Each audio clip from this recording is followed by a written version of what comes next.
అర్జునుడు శ్రీకృష్ణుడిని ధ్యానయోగం గురించి మరింత వివరించమని కోరాడు.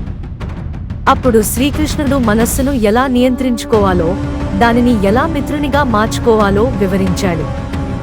మనస్సును అదుపులో పెట్టుకోవడం ద్వారానే ఆత్మ సాక్షాత్కారం సాధ్యమవుతుందని స్పష్టం చేశాడు. శ్రీకృష్ణుడు ఇలా అన్నాడు: అర్జునా, ఒక వ్యక్తి తన మనస్సును జయించగలిగితే ఆ మనస్సు అతనికి అత్యుత్తమ మిత్రునిగా మారుతుంది.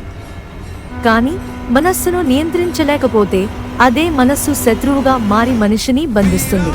ఆత్మ సంయమ యోగం శ్లోకం బంధురాత్మాత్మనస్తస్య ఏనాత్మేవాత్మనా జితః అనాత్మనస్తు శత్రుత్వే వర్తేతాత్మేవ శత్రువత్. తాత్పర్యం: తన మనస్సును జయించిన వానికి ఆ మనస్సే మిత్రునిగా ఉంటుంది.